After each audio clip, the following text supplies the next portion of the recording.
आज की इस वीडियो में दोस्तों हम लोग देखने वाले भाई क्लास 10 सीजी बोर्ड आपके हिस्ट्री का फर्स्ट चैप्टर जो है क्या वर्ल्ड वॉर वन। अब आपका चहीता टॉपिक स्टार्ट हो रहा है वर्ल्ड वॉर। भाई इसमें आपको बहुत बेहतरीन तरीके से मजा आने वाला है, क्योंकि इस चैप्टर को पढ़ने के बाद ना आपको ये पता चल जाएगा कि वर्ल्ड लेवल पर वर्ल्ड वॉर हुआ क्यों था, किस कारण थे। और कई लोगों को लगता है कि सिर्फ और सिर्फ आर्कड्यूक फ्रांस फर्डिनेंड के हत्या के कारण ही हुआ था, ऐसा कुछ नहीं है। उसमें बहुत सारे फैक्टर्स इन्वॉल्व थे, क्योंकि उस समय क्या हो रहा था, इंडस्ट्रियलाइजेशन हो रहा था। तो उन सब चीज़ों के बारे में हम आज की इस वीडियो में जानेंगे। तो इस चैप्टर का अगर मैं आपको ओवरव्यू दूं तो आपको बेसिकली इस चैप्टर से क्वेश्चन तो दो चार ही बनते, जैसे वर्सैलिटी क्या था और उसके डिस इफेक्ट क्या हुए, वो किस तरीके से इफेक्ट किया, वो मतलब किस तरीके से वो हेल्पफुल था वर्ल्ड वॉर टू को आगे प्रोसीड करने के लिए। और दूसरा चीज़ ये बनता है कि क्या क्या फैक्टर्स अफेक्ट कर रहे थे कि इसको वर्ल्ड वॉर वन को एट दैट टाइम ऑफ 1914, और ठीक है तो उस समय पर क्या क्या हो रहा था, वो सारी चीज़ों को आपको उस फैक्टर्स में समझने हैं। तो भाई अभी आपके सामने क्या टॉपिक है, स्टोरी। तो पहले आपको बेसिक थीम याद होना चाहिए, क्योंकि इसका मेन रीज़न जो था ना, मतलब देखो वर्ल्ड वॉर ना, पता है आपको होना ही था यूरोप में वर्ल्ड वॉर होना ही था, क्योंकि पूरी तरीके से चीज़ें डिसबैलेंस हो गई थी। तो ऐसा होता नहीं है, बम में बारूद तो भरा था लेकिन चिंगारी देने वाला कोई नहीं था। तो वही चिंगारी दे देते कौन, आर्कड्यूक फ्रांस फर्डिनेंड की हत्या, जिसको मार देता है कौन, गैब्रिलो प्रिंसिप। तो जरा उसकी स्टोरी को हम लोग समझते हैं। देखो फ्रेंड्स, हो ये रहा था कि जो 1914 का पीरियड था, 1914 का समय था। इस समय पर बहुत ज़्यादा क्या हो रहा था, मतलब बहुत ज़्यादा पावर का डिसबैलेंस हो रहा था। कहाँ पर, सर्बिया में। देखो ये सर्बिया कहाँ है, तो भाई सर्बिया है यूरोप में। और जैसे यूरोप में कौन कौन से कंट्री है, जर्मनी, फ्रांस, सब सुनते हो ना, रसिया भी यूरोप में आता है, जो आपका इंग्लैंड वगैरह है। तो उन सब के एरिया में था कौन, एक कंट्री जिसका नाम है क्या, सर्बिया। क्या है, सर्बिया। अब यहाँ के जो राजा थे, यहाँ के राजा का नाम क्या था, फ्रांस फर्डिनेंड। क्या था, फ्रांस फर्डिनेंड। ठीक है, फ्रांस फर्डिनेंड, इसको समझो कि सर्बिया के राजा का नाम क्या था, फ्रांस फर्डिनेंड। अब देखो फ्रांस फर्डिनेंड जो थे ना, उनके 3 बच्चे हुए और तीनों लड़के थे, लेकिन तीनों के तीनों भाखा लड़का थे, जिन लोगों को कुछ नहीं आ रहा था। मंधा टाइप एक जो घूमता था, और कई बार अपने बाप को नहीं पहचानता था, साहब कौन सी बोल रहा है तू, उसको याद नहीं रहता था। एक जो था एकदम अय्यास, मैं नागिन नागिन, दिन भर दारू पी के नाचता था। तीसरा था वो तो पूरा लड़का था, भागा, उसको खुद ABCD लिखने नहीं आता, उसको राजा कौन बना देगा, ठीक है। तो उसी तरीके से इनके 3 बेटे हुए, इनके 3 चाइल्ड्स थे, 3 चाइल्ड, जिनमें से कोई भी किंग के लायक नहीं था। जिस कारण से इसने क्या किया, तो ये तय किया, क्योंकि इतने बड़े साम्राज्य को भाई कोई भगा लड़का को दे देगा, दारू पी के बोलेगा आज से पूरे राज्य में दारू लागू है, सबको पीना है, देख लो, ऐसा तो नहीं कर सकते। तो ये भगा क्या किया, ये जो थे, ये तीनों लड़के थे, इनको तो नहीं बना सकते, और ना हमारा पूरा भविष्य अंधकार में चला जाएगा भाई। तो इसने सोचा कि क्यों ना मैं अपने भतीजे को बना दूं, जिसका नाम क्या था, आर्कड्यूक। देखो आर्कड्यूक जो है ना, एक प्रकार का बोल सकते हो, आर्कड्यूक प्रिंस के लिए यूज किया जाता है। सर्बिया में प्रिंस का मतलब होता है आर्कड्यूक फ्रांस फर्डिनेंड। तो इसका नाम भी था ये, इसका नाम स्टार्ट ही होता है आर्कड्यूक से, लेकिन आर्कड्यूक का रियल मतलब बताता हूँ, प्रिंस। तो आर्कड्यूक फ्रांस फर्डिनेंड। तो फर्डिनेंड को क्या बोला गया भाई, अब से आप क्या होंगे, इसका जो क्या था, भतीजा यानी कि नेफ्यू था। तो नेफ्यू जो रहेगा इसका, वो बोलता है कि मेरे मरने के बाद, फ्रांस फर्डिनेंड बोलता है मेरे मरने के बाद आर्कड्यूक फ्रांस फर्डिनेंड बनेगा। अब हुआ क्या ना, 1914 में, 1914 और 1913 के समय में, 1913 से 1914 के समय में हो ये रहा था कि भाई जो फ्रांस फर्डिनेंड था ना, उसका तबीयत एकदम ज़्यादा खराब हो गया भाई। बूढ़ा उठा एकदम, ऐसे लचारी, बेटा एकदम लचारी टाइप चलता था बेचारा, पूरा दाढ़ी वाढ़ी सब पक गया। अब उसके मरने का दिन आ गया था, मतलब एकदम ज़्यादा लूज हो गया था, एकदम ज़्यादा मतलब थक हार गया था, ऐसा बोल सकते हो।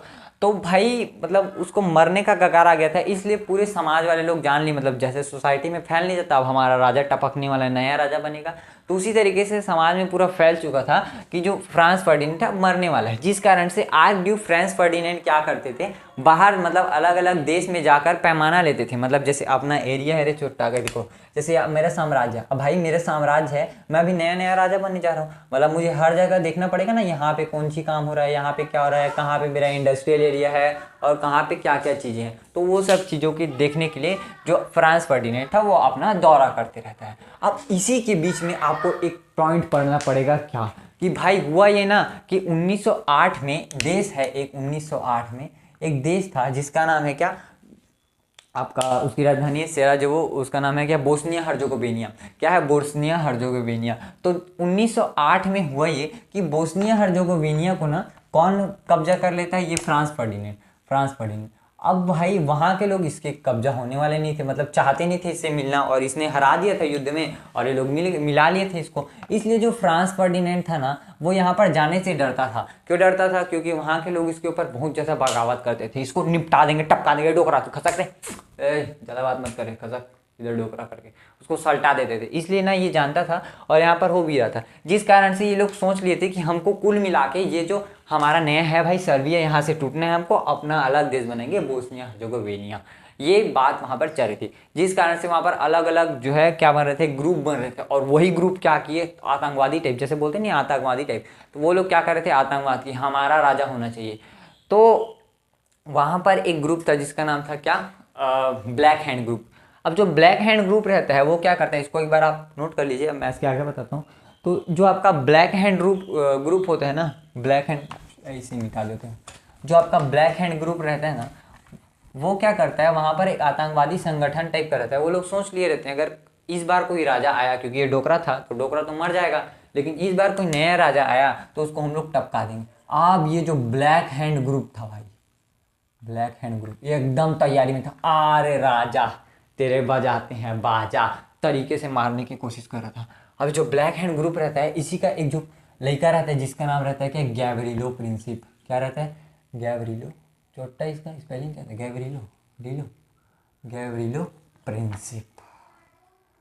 अब ये एकदम ना एकदम ऐसे एकदम AWM पकड़ के, एकदम स्नाइपर पकड़ के एकदम खड़ा था भाई, एकदम पेड़ के ऊपर में। अब उसका जो गाड़ी आता है देखता है, ठन्नले मारता है, पूरा उसका जो चक्का रहता है फूट जाता है, और जो उसकी रानी रहती है और जो आगडू फ्रांस फर्डिनेंड रहता है मर जाता है। बवाल, जा सर्बिया मार दिया किसको, आगडू फ्रांस फर्डिनेंड को। अब सर्बिया वाले लोग दिमाग खराब हो गया, हमारे नया राजा को मारा, चोटा कहीं का, तेरे को इतना मारेंगे जिसकी कोई हद नहीं। युद्ध का ऐलान हो गया। अब ये हुआ क्यों पता है, क्योंकि जो डोकरा था ना, वो डोकरा नहीं चाहता था, मतलब जो ये था फ्रांस फर्डिनेंड, वो चाहता नहीं था कि लड़ाई हो। उसका एक मिलिट्री जनरल था, वो बोलता है हमारे घर में घुस के मारा है सर जी, हमारे घर में घुस के मारा है, मारेंगे चोटों को, एक एक को पकड़ पकड़ के मारेंगे, बोलता है। अब ये राजा बोलता है, हाँ क्या बात किया है, तू तो मेरा ही सेनापति है, मारो। अब राजा एकदम चढ़ के बोलता है, एकदम मारता है जाके, क्या बवाल, दोनों के बीच हो गया लड़ाई। अब इस लड़ाई में सबसे बड़ी दिक्कत क्या होती है पता है, कि यहाँ पर जो उनके कल्चरल लोग रहते थे, यानी कि जो सर्बिया यानी बोस्निया हर्जोगोविनिया में जो उनके स्लेविक लोग रहते थे, उनको भी मार कटवा दिया। अब हो गया बवाल, कौन सी कर दो तो, अब हो गया बवाल क्या, कि रसिया में भी थे कौन, स्लेविक लोग। अब रसिया उतना बड़ा देश रसिया, अब वहां पर हो गया बवाल, सर जी हमारे लोगों को मारा है, होगा लड़ाई, ऑन द स्पॉट मारेंगे साले को, सबको बोलता है। अब उधर रसिया वाला चिल्ला रहा है, अब इधर यहाँ पर ये चालू हो गया। अब इतना सारा जो स्टोरी था ये आपको बेसिकली पता होना चाहिए, आपकी बेसिक नॉलेज को बिल्ड करने के लिए।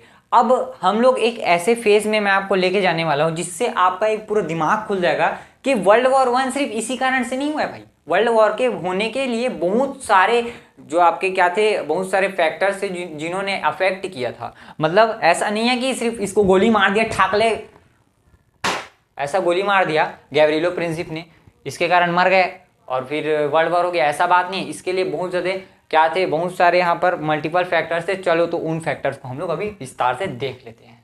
यहाँ पर कुछ मेजर फैक्टर्स लिखाए हुए हैं जो जिन्होंने क्या हेल्प किया, क्या बोलते हैं, वर्ल्ड वॉर 1 को अफेक्ट किया।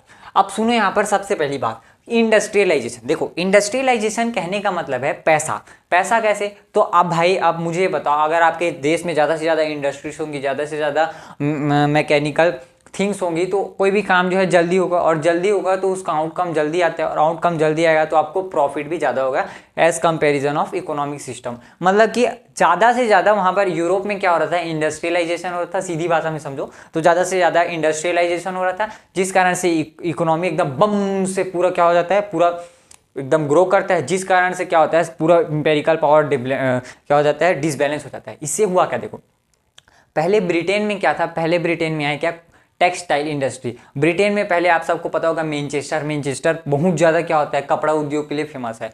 तो भाई वहाँ पर इंडस्ट्रियलाइजेशन हुआ, फिर उसका पीछा करते करते कौन पहुँच गया, जर्मनी। अब छोटा जर्मनी क्या लाया, केमिकल इंडस्ट्रीज में बम्बार्डमेंट कर दिया, पूरा भयंकर तरीके से केमिकल इंडस्ट्रीज को बढ़ाया। तो इससे क्या हुआ, दोनों के बीच में बहुत ज़्यादा संघर्ष होने लगा। और ये लोग क्या कर रहे थे, उस समय के जो सबसे बड़े सुपर पावर थे, कौन कौन, ब्रिटेन और जर्मनी, इन दोनों में होड़ पड़ गया कि मैं आगे जाऊंगा, अब मैं आगे जाऊंगा करके। और इन्हीं दोनों के कारण वर्ल्ड वॉर होने का जो है निश्चित हो चुका था कि वर्ल्ड वॉर होने ही वाला है। बाकी कब होगा ये डेट फिक्स कर दिया कौन, आर्कडुक फ्रांसफर्डी ने। ठीक है, तो इंडस्ट्रियलाइजेशन फर्स्ट फैक्टर हो गया। तो इसमें आपको अगर लिखने के लिए आए तो आप यही बताओगे कि ब्रिटेन और जो जर्मनी रहता है वो दोनों इंडस्ट्रियल जो ग्रोथ बहुत ज़्यादा करते हैं, जिस कारण से इकोनॉमी बूस्ट हो जाती है, और वो दोनों एक दूसरे से आगे जाने की कोशिश करते हैं, जिस कारण से फिर इनके बीच में होड़ लग जाती है कि अब मैं आगे जाऊंगा। तो ये भी क्या हो जाता है, एक फैक्टर हो जाता है। ठीक है, तो मैं आपको भाई, आप नीचे कमेंट में भी मार देना कि आपको आंसर किस टाइप से लिखना है, तो मैं उसके अकॉर्डिंग भी आपको वीडियो बनाकर दे दूंगा। ठीक है ना,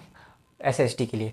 अब दूसरा चीज आता है क्या, disbalance of super power in Europe. वही डिसबैलेंस हो जाता है, क्यों होता है, क्योंकि भाई पैसा ज़्यादा आता है, पैसा ज़्यादा आएगा तो आपको पता है ना, आपको लालच होगा कि यार इतना तो एक गाड़ी तो ले लिया, अब एक ठो ट्रैक्टर लूंगा, एक ठो हाईवा लूंगा, एक ठो हार्वेस्टर लूंगा, और ये होते हो बड़ा बड़ा चीज़ सोचने लगेंगे। उसी तरीके से ये लोग को लगता था कि भाई हम लोग तो एकदम दुनिया में राजा हैं, हम लोग से बड़ा तो कोनो नहीं है, एकदम पुष्पा भाई टाइप। तो पुष्पा भाई टाइप ये लोग एकदम गर्दा उड़ाने की कोशिश कर रहे थे, जिस कारण से फिर यहाँ पर क्या हो जाता है, वर्ल्ड वॉर 1 होने की संभावना बढ़ जाती है। फिर आता है सीक्रेट ट्रीटीज। तो इसका सबसे इंपॉर्टेंट जो है ना भाई, इंपॉर्टेंट बोल सकता हूँ इसमें, इंपॉर्टेंट एकदम तबाही वाला इंपॉर्टेंट, तो वो क्या हो जाएगा, सीक्रेट ट्रीटीज। देखो सीक्रेट ट्रीटीज 2 हुई थी, अभी मैं इसी में आपको सीधा सीधा क्लियर करा देता हूँ।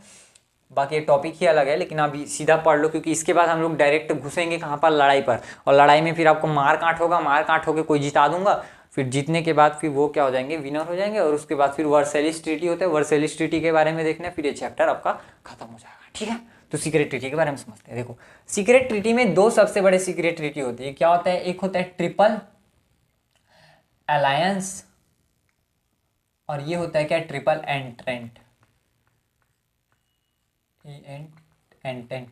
देखो ये दोनों अलायंस क्या होते हैं, अलग अलग मेजर पावर थी। तो इनमें जो मेजर पावर था वो था किसके पास, जर्मनी के पास। किसके पास था, जर्मनी। जी लिखूंगा मतलब समझ ले, जर्मनी। तो जर्मनी के पास इसका मेजर पावर था। अब इसी में जुड़ता है क्या, ऑस्ट्रिया हंगरी। देखो जर्मनी जो रहता है ना, जर्मनी के जो प्रोफाउंडर किसको कहा जाता है, बिस्मार्क को जाता है। जो जर्मनी है उसको यूनियनली कौन लाया था, तो बिस्मार्क लाया था। जिस कारण से ये जो ट्रिपल अलायंस है, बिस्मार्क के हटने के बाद उसके बाद जो एक रूलर आता है, केसर विलियम सेकंड। तो केसर विलियम सेकंड जो रहता है वो यहाँ का रूलर बन जाता है और चोट्टा लड़ाई करवा देता है। तो लड़ाई के पीछे मेन रीजन ये होता है कि ट्रिपल अलायंस होना चाहिए। तो ट्रिपल अलायंस में जो मेजर पावर था वो किसके पास था, जर्मनी के पास। कंफ्यूज नहीं होना है, बस केसर विलियम द्वितीय कौन रहता है, सेकंड कौन रहता है, राजा रहता है किसका, जर्मनी का। किस समय पर, तो 1940s के समय वर्ल्ड वॉर हो रहा था उस समय पर। तो इसका मेजर पावर रहता है जर्मनी। इसके साथ अलायंस रहता है किसका, ऑस्ट्रिया हंगरी का। और किसके साथ रहता है, इटली का। लेकिन इटली क्या रहता है ना, थोड़ा सा मतलबी टाइप का देश है इटली, शुरुआत से रहा है इटली।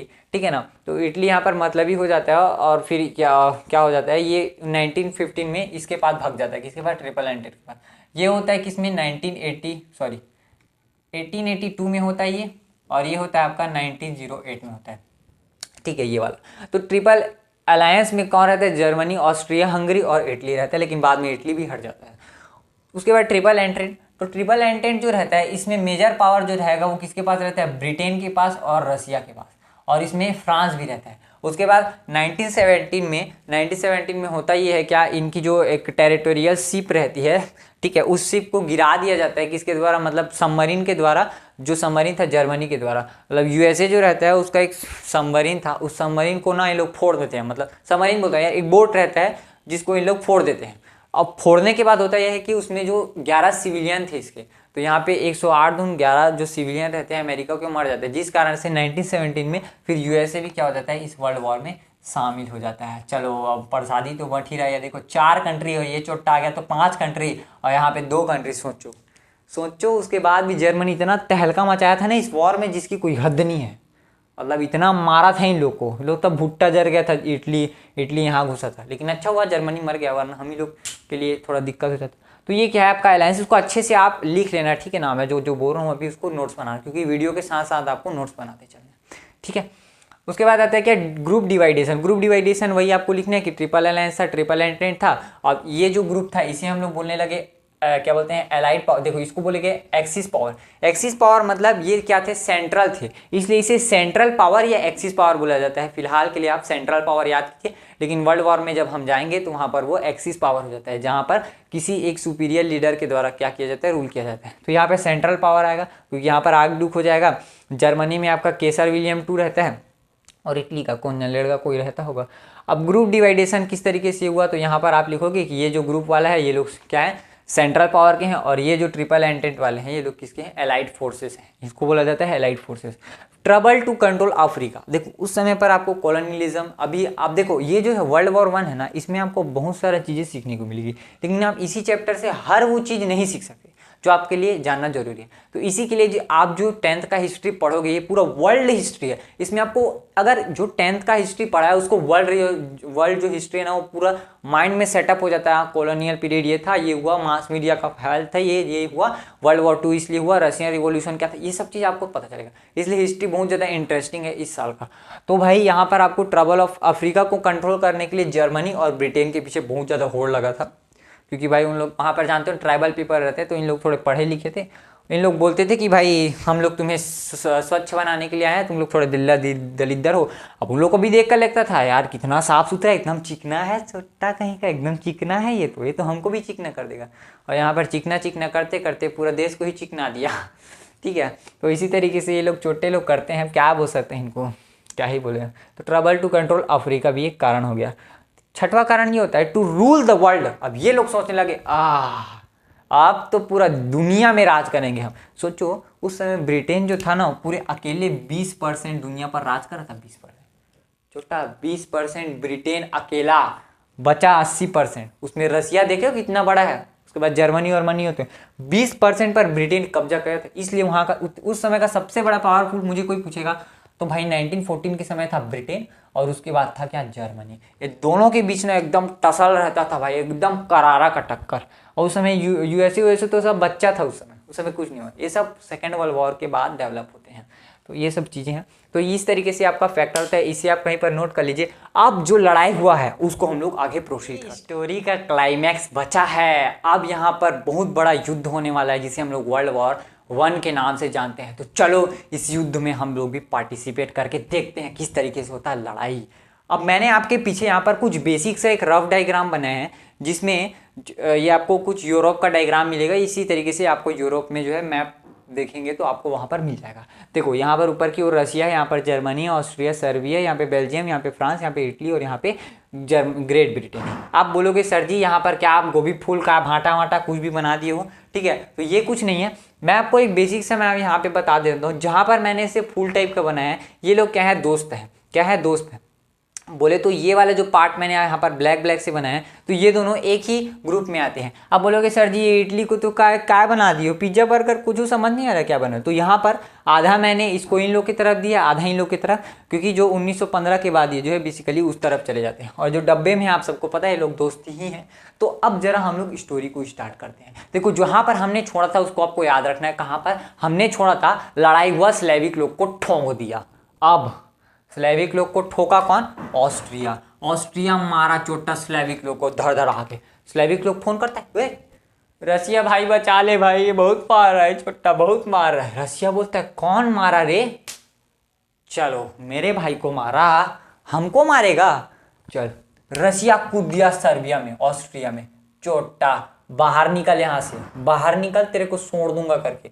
अब जर्मनी बोलते हैं क्या मेरे दोस्त को मारेगा तू, हाँ। याद दिलाता हूँ तेरे को 1882 का जो ट्रीटी है, ट्रीटी ऑफ अलायंस। अब ट्रीटी ऑफ अलायंस के थ्रू ये यहाँ घुसता है, यहाँ घुस के रसिया में घुस के मार देता है छोटा। 1 लाख आदमी को मार दिया, ले 1 लाख आर्मी शहीद, 1 लाख आदमी को मार देता है ये।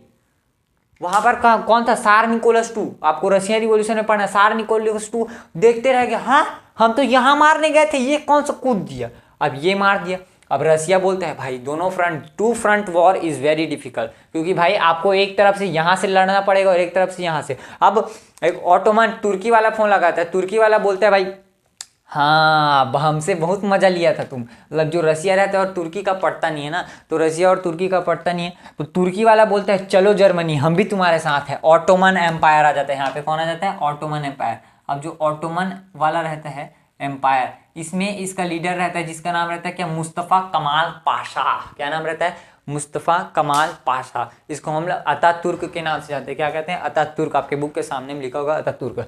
तो अतातुर्क आता है और अतातुर्क घुस जाता है किसमें? सर्बिया में, और सर्बिया को ठोक देता है। अब यहाँ पे हो गया दिक्कत किसके लिए? रसिया के लिए। चोटा इधर से जर्मनी मार रहा है, इधर से ऑटोमन एम्पायर मार रहा है, सर्बिया भुंजा गया पूरा बीच में, ब्रेड पकोड़ा बन गया इसका भाई पूरा। इधर मारे जा रहा है, ऑस्ट्रिया इधर कूद के छोड़ दिया। अब रसिया फोन लगाता है किसको? ब्रिटेन को। रसिया भाई, ब्रिटेन भाई, आ गया है वो समय, आ जा तू, अपने करण अर्जुन आएंगे अब एकदम सनी देओल टाइप, गब्बर गदर गदर मूवी बनकर एकदम तबाही तरीके से आता है ग्रेट ब्रिटेन। अब ग्रेट ब्रिटेन घुसता है कहाँ पे? सीधा जर्मनी पे। नो एनी एक्सक्यूज, सीधा मारो चोट्टा को घुस के। ये घुस जाता है कहाँ पे? जर्मनी में। अब जर्मनी में घुसा तो ठीक था, घुसने के पीछे इसके सिर्फ एक रीज़न नहीं था, क्योंकि यहाँ पर जो बेल्जियम रहता है और बेल्जियम के बीच, दोनों के बीच में एक ट्रीटी हुई रहता है, जिसे हम लोग ट्रीटी ऑफ लंदन के नाम से जानते हैं, जो 1839 में हुआ रहता है। अब होता ही है ना कि जर्मनी का जो केसर विलियम द्वितीय था, उसको लगता था कि हम ही पूरे दुनिया के सबसे, हम ही तो शेख मिर्जा है, चचरा मारेंगे उधिया के गर्म हो जाएगा। अब इसको मेनली मारना था किसको? फ्रांस को। लेकिन यहाँ पर जर्मनी को मारना था फ्रांस को, लेकिन वो घुस जाता है बेल्जियम में। ऐसा क्यों? क्योंकि भाई यहाँ पर जो फ्रांस रहता है ना और बेल्जियम रहता है, तो उसको आप देखोगे तो बेल्जियम बिल्कुल सेंटर पॉइंट पर है किसके? फ्रांस के। मतलब सॉरी, बेल्जियम जो उसके ऊपरीच में है, इसलिए उसको मारना जरूरी था, जिस कारण से यहाँ घुस जाता है। अब बेल्जियम फोन लगाता है ग्रेट ब्रिटेन को, रसिया फोन लगाता है ग्रेट ब्रिटेन को, भाई आजा बचा ले। ये मारता है किसको? जर्मनी को। अब जर्मनी फोन लगाता है फ्रांस को, देख चोट है, तुम ही को मारने आया था, घुसो बेल्जियम में, मारो चोट। ये पूरा मारना चालू कर देता है रदा के जर्मनी को। अब इधर इटली देखता है भाई जर्मनी तुम्हारे साथ रहना तो ठीक नहीं है, क्योंकि हमें तो अपनों ने लूटा, गैरों में कहा दम था चोट्टा। ये जर्मनी के चक्कर में बेचारा जर्मनी वाला फ़ोन लगाता है इटली को, भाई जर्मनी आ तो लड़ाई हो गया है, इधर बहुत ज़्यादा बवाल मच गया है चोट्टा कहीं का, देखो ना इधर रसिया कूद रहा है, इधर ग्रेट ब्रिटेन आ गया, फ्रांस आ गया। इटली वाला फ़ोन लगाता है ग्रेट ब्रिटेन को, हमको उन लोग के साथ नहीं जाना है भाई, मारू खा जाएंगे फालतू। ये क्या करते हैं? इन्हीं लोग के साथ ट्रीटी में घुस जाता है ना। अब हम ट्रिपल अलायंस नहीं, ट्रिपल एंटेड में घुसते हैं। यही लोग हैं, यही चोट्टे लोग, ऐसे ऐसे ही चोट्टे लोग का क्या बोलूँ, यही लड़के लोग होते हैं जो एकदम धोखा देते हैं सही टाइम पे। एकदम सही टाइम पे धोखा दिए नहीं। 1914 में लड़ाई चालू हुआ, ये चालू होता है 1914 में और ख़त्म होता है भाई आपका 1918 में। यहाँ पर धोखा दे दिया कितने में? 1950 में। आधा मझधार में छोड़ के भाग गया। अब जर्मनी बोल रहा है अरे बहुत गद्दारी किया रे तुम, और बोलता है क्या चलो मैं भी मारने जाता हूँ जर्मनी को, ये भी चल गया। अब देखो जर्मनी की दशा देखो, यहाँ से रसिया घुस के मारा, यहाँ से ग्रेट ब्रिटेन घुस के मारा, यहाँ से इटली घुस के मारा, तीनों जन घुस गए। और इधर से फ्रांस वाला बेल्जियम वाला अलग ठोक रहा है। ऑटोमन एम्पायर को छोड़ दिया कौन? ये। अब जर्मनी का दिमाग खराब हुआ, जर्मनी अपना यू बोट, मतलब जो अपना सबमरीन रहता है उसको निकालता है।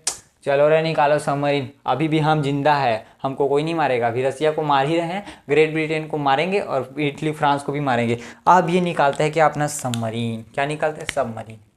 अपना सबमरीन निकाला पनडुब्बी। चलो इधर से देख देख के मार रहा है, क्योंकि सबमरीन जो है उस समय सिर्फ और सिर्फ जर्मनी में था। और सबमरीन की एक खासियत होती है कि वो पानी के अंदर अंदर जाकर ना टॉर्पीडो मारता है। टॉर्पीडो उस मिसाइल को बोलते हैं जो अंदर ही अंदर पानी में मारकर बोट को गिरा देगा।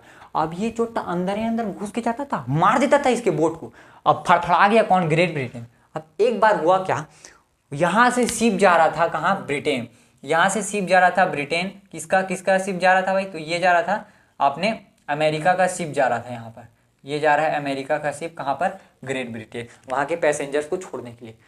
अब जर्मनी वाला देखता है, देख तो कौन सा शिप जा रहा है, मार दिया उड़िया। अरे भाई बवाल हो गया। 1917 में यहाँ पर भाई, यहाँ पर जर्मनी जीत रहा था, जर्मनी जीत रहा था। हाँ आपको लग रहा होगा कि भाई यहाँ से मार रहे हैं सब लोग, लेकिन जर्मनी जीत कैसे रहा था सर जी? क्योंकि उसके पास सबमरीन थे, इसके जो इतना सारा शिप था ना सबके पास, सबको मार मार के गिरा दिया। अब दिक्कत इसके साथ तब हुआ जब भाई यहाँ पर जो उसके यू बोट था, इसका नाम था लूसिटानिया, लूसिटानिया को मार दिया ये चोट्टा, लूसिटानिया को मारा और यहाँ पर 1134 लोग मर गए किसके? यूएसए के। अब वुडरो विल्सन फोन लगाता है, कौन मारा रे भाई, अब ना छोड़ेंगे तुमको, तुम मारा है हमको, मारूंगा तुझे घुस के। अब ये 11 ठोक वर्ड लिख के जो है स्लिप भेजता है उसको, किसको? केसर विलियम द्वितीय को। तू भाई वॉर को छोड़ चोट्टा और मेरे को पैसा दे, पहले कितने लोग मरे हैं उसको सबका कंपनसेशन बोलता है। केसर विलियम के पास आता है जो लिस्ट फाड़ देता है, ना देंगे, हम तो तुमसे लड़ने के लिए बोले थे, मारे थे तो तुमसे लड़ने के लिए मारे थे। बोला अब यूएसए हो गया आग बबूला, ज़्यादा बात करता है। अब उस समय था यूएसए के पास पूरा का पूरा एयरफोर्स कमांड, पूरा एयरफोर्स जितने प्लेन थे चोट्टा सब प्लेन को चढ़ा दिए, यहाँ मारो चोट्टा को, कितना उड़ता है तेरे को मैं उड़ाता हूँ, ये पूरा परिंदा बना दिया इसको, जितना भी यू बोट सबमरीन था। अब उस समय क्या था, स्मॉकलिंग प्रोसेस तो होता नहीं था वहाँ पे, जो उसको क्या करते थे। अब भाई मैं आपको एक ही चीज़ में पूरा सबमरीन थोड़ा ना बताऊंगा, सबमरीन में बस इतना समझो कि सबमरीन के इंजन को चलाने के लिए जो भाई इंजन को स्टार्ट करने के लिए उसको हवा चाहिए रहता है, इसलिए वो बार बार ऊपर आता है। उस समय वैसे ही प्रोसेस था। अभी तो AIP टेक्नोलॉजी आ गया है, एयर इंडिपेंडेंट प्रोपल्सन सिस्टम, तो उसमें कोई दिक्कत नहीं होता, लेकिन उस समय उसको बाहर आना पड़ता था। अब बाहर देखा तो मिसाइल मार दिया, पूरा इसका सबमरीन तबाह कर दिया। अब केसर विलियम द्वितीय भाग जाता है, केसर विलियम द्वितीय, केसर जो है केसरिया खा के खत्म, केसरिया खा के खत्म, केसर विलियम द्वितीय खत्म हो गया। अब यहाँ पे जो पूरे मेजर पावर रहते हैं, यहाँ ग्रेट ब्रिटेन का विदिशियल चर्चियन, और जो रसिया रहता है उसका कौन, आपका स्टालिन और जोसेफ स्टालिन, और यहाँ पर जो आपका यूएसए रहता है वहाँ का वुडरो विल्सन, ये तीनों मिलकर आते हैं और तीनों मिलकर सुलझा करते हैं। और वहाँ पर जो क्या बोलते हैं जर्मनी रहता है उसे खुन्नस निकालते हैं, किसके रूप में, वर्सेलिस के ट्रीटी में। तो चलो देखते हैं भाई कि वर्सेलिस का ट्रीटी क्या था, क्योंकि बहुत इंपॉर्टेंट है और यहीं से क्वेश्चन आता है आपके लिए 4 नंबर का। यहाँ पर लिखा हुआ है क्या, ट्रीटी ऑफ वर्सेलिस, जो जून में हुआ था 1919 में। ठीक है, यहाँ पर हमारा वर्ल्ड वॉर पूरा तरीके से खत्म हो जाता है। आपको पता चल गया होगा पूरे वीडियो को देखने के बाद कि भाई किस तरीके से वर्ल्ड वॉर हुआ। अब 1914 से लेकर 1919 तक 1918 तक ये चला। उसके बाद 1 साल बाद जो है पूरा खुन्नस निकालते हैं, किसके ऊपर, ये लोग जर्मनी के ऊपर। सबसे ज़्यादा खुन्नस को उतारता है तो फ्रांस उतारता है, क्योंकि फ्रांस को ये लोग बहुत ज़्यादा तंग किए थे। क्यों, क्योंकि जो बेल्जियम था भाई, इसको गुस्सा तब आया ना, मेरा सटका तब जब मेरे ऊपर हमला करने के लिए तूने अलग रास्ता चुना, क्योंकि इसको पता नहीं था, इसको हवा नहीं लग रहा था बेल्जियम में हमला क्यों किया है। इसको लग रहा है छोटा बेल्जियम में हमला किया होगा, कुछ बात नहीं है, और उधर प्लान बना रहा है बेल्जियम में घुस के तेरे को मारूंगा करके, इसलिए इसका दिमाग सटका था। और फ्रांस से जो है बहुत ज़्यादा ज़मीन वमीन भी एक्वायर किया था, बहुत सारे माइंस को ले लेता है, जिस कारण से फ्रांस ने इसका कर दिया था। लेकिन जो उसी तरीके में हम लोग बात करें ग्रेट ब्रिटेन की, तो ब्रिटेन भी इससे खुन्नस निकालना चाहता था, क्योंकि ऑब्वियस सी बात है, जलन भाई, ब्रिटेन और जर्मनी उस समय के सबसे बड़े बाप थे, तो एक बाप गिर गया तो एक को तो चढ़ने की उम्मीद रहेगी, तो इसको इतना ना गिरा दो। देखो रेस में आप तभी जीत सकते हो, देखो 2 एकदम टक्कर वाले लोगों को हारने के पीछे आपको ये करना होगा, या तो आप मेहनत ज़्यादा कर लो, या फिर दोनों आगे जा रहे हो एक को पीछे खींच दो समझ रहे हो ना। तो इसने वही किया कि जर्मनी दोनों आगे जा रहे थे, एक को इतना खींच दिया कि आगे बढ़ने की हिम्मत ना करे, ऐसा किया किसने, ब्रिटेन ने। और वहीं अगर हम लोग रसिया की बात करें तो जो जोसेफ स्टालिन था वो बोला भाई वहाँ पे रशियन रिवॉल्यूशन हुआ था, तो उस समय पर आ गया था कौन, व्लादिमीर लेनिन। तो लेनिन बोलता है भाई अब ऐसे लड़ाई वड़ाई करने से कोई मतलब नहीं है, सार निकोलस तो भाग गया, हमको कोई कॉम्पेंसेशन नहीं चाहिए, आप जो है अपने पास रखे रहिए, बस इतना बोलिए कि हम लड़ाई वड़ाई नहीं करेंगे। और वहीं पर वुडरो विल्सन जो रहता है वो भी बोलता है कि इतना सब हार्श ट्रीटी देने की कोई ज़रूरत नहीं है, लेकिन फ्रांस बोलता है ना, हम तो चढ़ेंगे, वर्ल्ड वॉर 2 करवाएंगे, हिटलर आएगा मारेंगे। यही तो किया था इसने और कुछ नहीं। तो फिर इसने क्या किया था ये समझो, देखो जो फुल वॉर कंपनसेशन था जर्मनी को पूरा गिव करना था $6 बिलियन। अब सोचो $6 बिलियन, $6 बिलियन। और ये गलत भी है भाई, क्योंकि एक ही कंट्री का थोड़ी ना है भाई, थाली दोनों हाथ से बचती है, आपने भी गड़बड़ी की होगी तब तो वॉर हुआ है, ठीक है। तो इसको 6 बिलियन देना था।